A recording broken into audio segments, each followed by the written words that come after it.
Semua kru kapal pesiar Royal Caribbean diwajibkan untuk mengisi formulir check-in sebelum mereka join ke kapal pesiar. Video ini khusus buat kalian untuk kontrak kedua dan seterusnya. Untuk kontrak pertama itu biasanya dibantu oleh agent. So, buat kalian yang kerja di Royal Caribbean, harap merapat di video ini. Sebelum gue lanjut tentang pembahasan ini, alangkah baiknya kalian tekan tombol subscribe dan getarkan loncengnya, dan jangan lupa juga di share ke sosial media kalian. Gue ucapkan terima kasih banyak. Yang pertama itu kalian buka MyRCL. Setelah kalian buka MyRCL, nanti kalian disuruh untuk memasukkan username dan password kalian. Setelah itu kalian masukkan, dan setelah itu kalian klik login. Setelah itu muncul tampilan seperti ini, dan kalian bisa klik menu check-in. Setelah itu bakalan muncul nama kalian, posisi kalian, asal kalian, dan kapal kalian yang kalian mau join, dan portnya itu di mana. Setelah itu kalian klik saja continue check-in. Setelah itu muncul emergency contact detail. Nah, di sini kalian disuruh mengisi data-data keluarga kalian yang kalian percaya nanti kalau terjadi apa-apa kepada kalian di kapal pesiar, mereka inilah yang bakalan dihubungi terlebih dahulu, keluarga kalian ya. Dan kalian bisa masukkan datanya di sini. Nah, di primary emergency contact ini kalian bisa isi datanya seperti nama, hubungan kalian sama dia, nomor HP-nya, kalau ada email masukkan emailnya, dan alamatnya juga, kotanya, negaranya, provinsi, lengkap lah ya. Setelah kalian isi data kontak yang pertama, kalian isi aja tanda centang yang add a secondary emergency contact. Ini orang yang kedua. Saran gue isi 2 kontak untuk jaga-jaga saja. Misalnya orang pertama tidak bisa dihubungi, nanti orang yang kedua bakalan dihubungi oleh pihak company ya. Dan yang kontak kedua ini hampir sama dengan kontak yang pertama. Setelah itu kalian klik save dan continue. Setelah itu ada tampilan beneficiary details. Nah, ini maksudnya itu adalah kalau kalian terjadi apa-apa di kapal pesiar seperti meninggal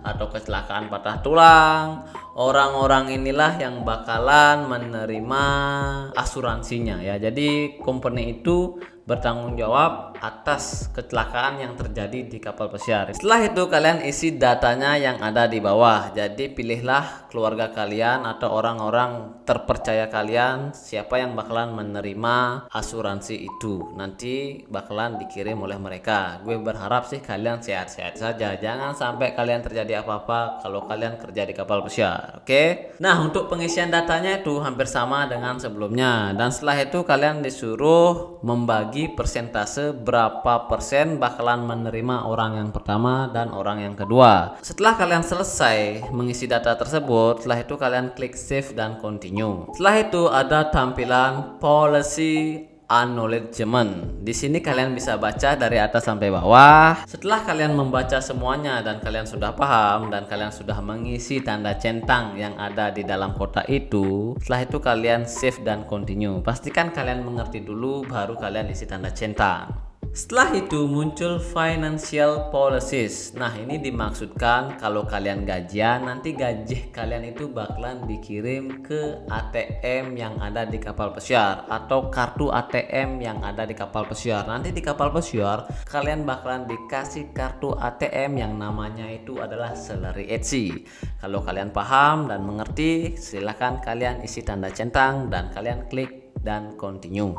Setelah itu ada tampilan custom dan immigration information. Di sini kalian disuruh mengisi data-data kalian pribadi seperti tinggi kalian, berat kalian, warna mata kalian, warna rambut kalian, dan foto ganteng cantik kalian. Kalian bisa masukkan di sini ya. Di bawahnya itu ada pertanyaan, are you bringing any of the following item with you on board? Nah, apakah kalian membawa barang ke kapal pesiar? Kalau ada barang kalian di list ini, kalian isi saja sesuai dengan jumlah yang kalian bawa. Setelah kalian selesai mengisi data itu, kalian isi tanda centang yang ada di dalam kotak itu. Setelah itu kalian klik save dan continue. Setelah itu ada tampilan sign on employee Employee Agreement atau SOEA ya. Ini adalah kontrak kerja kalian. Setelah itu kalian bisa melihat kontrak kerja kalian. Di sini kalian bisa melihat gaji yang kalian dapatkan setiap bulannya dan overtime-nya itu berapa per jamnya. Kalian bisa lihat di sini dan kalian bisa baca. Pastikan semuanya benar, nama kalian dan semuanya lah itu ya. Setelah kalian melihat dan membaca dari atas sampai bawah, di sini kalian disuruh untuk mengisi tanda tangan. Di sini sudah ada employee signature ya, kalian bisa isi tanda tangan kalian di sana, cukup klik aja itu. Setelah itu kalian isi tanda tangan sesuai dengan tanda tangan kalian ya, jegles. Setelah itu oke. Dan selanjutnya itu kalian klik selesai. Setelah itu kalian klik complete check-in. Dan check-in pun selesai lewat online sebelum kalian join. Di sini ada please come back 24 hours before embarkation so you can complete your health check ya. Your health check ya, sedikit susah bilang halnya tuh ya. Jadi kalian disuruh balik lagi 24 jam sebelum kalian join untuk mengisi data kesehatan kalian. Itu kayaknya sih PCR yang gue bilang sebelumnya ya. Jadi PCR kalian diisi sesuai dengan hasil yang kalian terima di rumah sakit yang sudah ditunjukkan oleh company kalian, company Royal Caribbean. Nah, di sini kenapa online? Sebelumnya itu nggak online ya guys. Sebelumnya itu manual. Kalian itu check-innya itu lewat kertas. Sebelumnya itu kalian mengisinya di terminal ketika kalian join. Itu sangat memakan waktu yang lumayan banyak banget dan sangat mengganggu join kalian. Jadi waktu kalian itu bakalan habis di terminal karena banyak banget orang yang mengisi data itu. Jadi sedikit sibuk lah ya. Dan sekarang itu sudah sangat simple dan efektif banget. Kru itu bakalan langsung masuk ke kapal pesiar, tidak usah lagi isi formulir check-innya karena kalian sudah isi sebelum kalian join. Itu saja untuk video kali ini, semoga bermanfaat dan berguna. See you next video, bye bye.